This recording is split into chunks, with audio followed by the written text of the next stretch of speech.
Are you tired of walking out of the thrift store empty-handed? Sick of overpaying for stained Brandy Melville on Depop?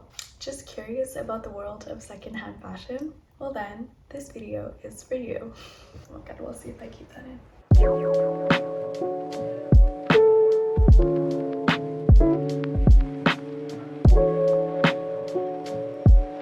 Hi, it's Milla, and today we're doing something a little bit different. Instead of my usual video diaries, in this video I really wanted to talk about thrifting. Now for those of you who know me, which is everybody who watches the channel, you'll know that I am a thrifting addict. And I've been thrifting since I was like in 6th grade. But for years, I kind of went in blind. I would look through a couple of racks, probably just end up picking out an old book, maybe a random sweater, and then I'd get out of there. But recently, I think I've honed what was once my hobby to a skill, in my very humble opinion. So I just wanted to share with you all my top 15 plus a bonus thrifting tips, aka Milla's ultimate guide to thrifting, aka how to never walk out of your local Goodwill empty-handed. Tip number 1 is to scan your surroundings.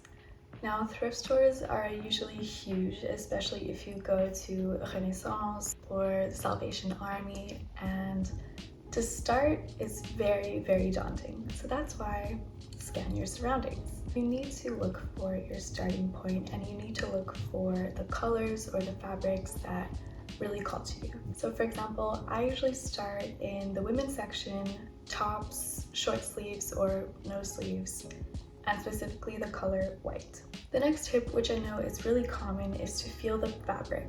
Fabric is the most important part of your clothing because while it's important that it looks good, it's even more important that it feels good.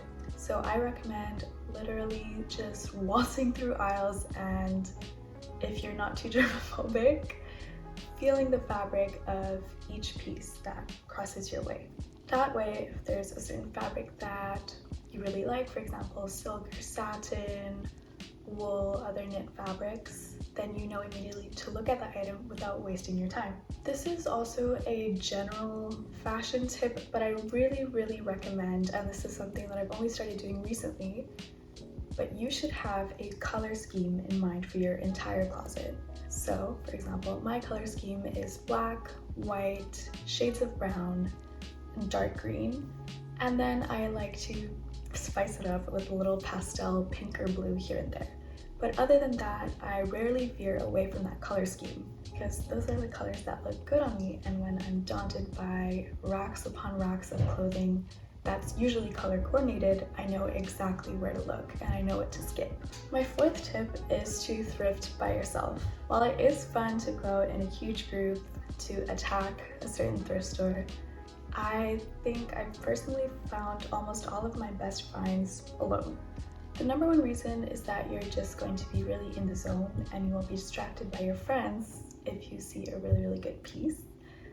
But also, not to be petty, but this does mean less competition if you find something really nice and you know you won't have to battle it out with your friends over who gets to keep it.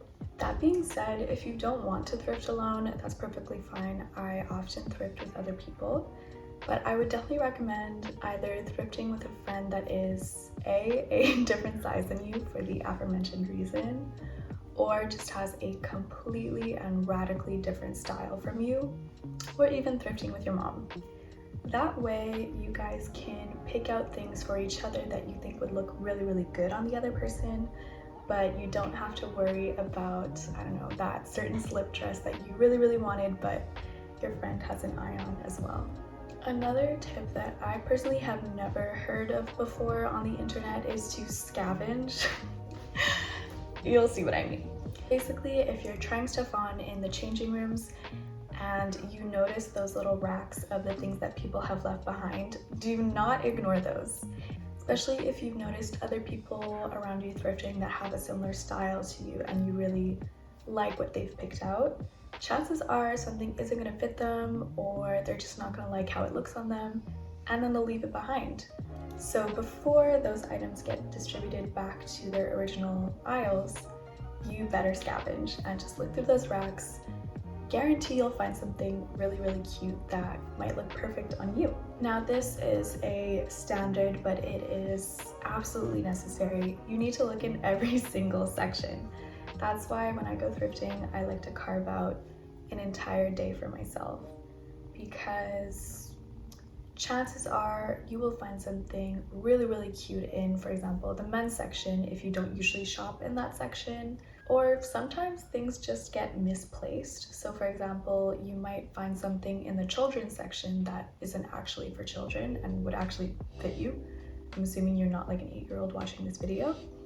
Another thing that I also have not seen before is to keep in mind the neighborhood that you're thrifting in. So for example, I live in Montreal, and a Renaissance or Goodwill that I tend to avoid is the one in the Plateau, just because that is a neighborhood that is full of young people who love thrifting.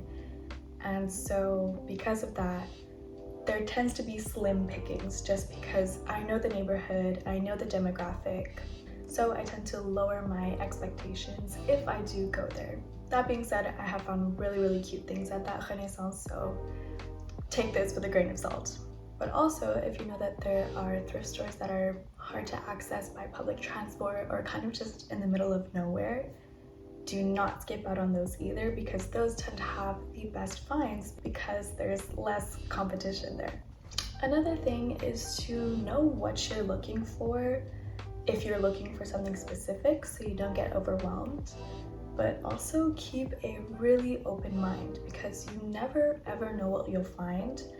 And I think it's such a good way to get out of your comfort zone and see the vision of new fashion potential that you previously would never have imagined in your closet. That was a long sentence. If you are looking for something specific, try looking online or in curated vintage stores, but also do not be afraid to just go in the general Goodwills or Salvation Armies, because chances are you will find what you're looking for. I will talk more about this in next week's video, which will be thrifting my dream closet. Very excited for that one. But yeah, I have found really, really cute, surprisingly trendy pieces in just my local Salvation Army or Goodwills, so don't skip out on those either. My next tip, which comes from my friend Winnie, thank you Winnie, is to know your body. Ignore the size tags and just know your body and know what it will fit and know what it will not fit. Because honestly, we've all been there when we find the cutest piece, but it's just way too big or way too small. If you do end up caving and buying it, you will not wear it because it just doesn't fit you. Tip number 12 is to really be in your zone. Now this mostly applies to if you're going thrifting alone, but make sure you have headphones in, your stomach is full, you don't need to pee, and you're really in the right mindset to just relax by yourself and look through potentially hundreds of pieces of clothing in like 3 hours. If you're distracted or you really need to go to the bathroom, then you will probably not have the greatest success. So just make sure that you're in your zone. Also, it's really important to ignore the brand. Just because something is, I don't know, Brandy Melville or Tommy Hilfiger does not mean it's cute, does not mean you actually want it. And just because something is, I don't know, Ardennes or H&M, I don't really know what other brands, doesn't mean that it's not cute. It doesn't mean that you won't want it. So just absolutely ignore the tags. My second to last tip is that when it comes to altering, ask yourself, are you really gonna take the time, the patience, the skill to, for example, take in a waist or crop something? And if you're not, don't buy it. Leave it for someone else who will. My last tip is don't be tempted to buy something just because you want a huge thrift haul or it's kind of cute but you're not too sure about it. This again applies to all kinds of shopping, not just thrift shopping, but you need to be able to come up with at least 3 outfits with that item. And if you can't, you gotta leave it behind. Make sure that it fits you well, you feel good in the fabric, or If it's a piece that you just cannot leave behind but it doesn't fit you properly, that you will alter it. If not, like I said, it's gotta go. Also, last bonus tip, so tip number 16 I guess, is after thrifting, either wash by hand or wash on the delicate section. Also, please wash. I know not everybody washes their clothes after you buy them at a thrift store, but just for everybody's sake, wash them. Really make sure that you take care of these pieces of clothing because a lot of them might even be true vintage and you don't want to destroy them. Alright, so that's the end of today's video. I really hope you liked it. If you just want me to go back to making video diaries, then please tell me. But if you like these kinds of more sit-down, tidy videos, also let me know. I really hope you found these tips useful. Like I said, thrifting is a huge passion for me, so please let me know if you have any other tips that I could benefit from, or if you found these helpful. And I hope you have an amazing day, and thank you so much for watching. Bye bye!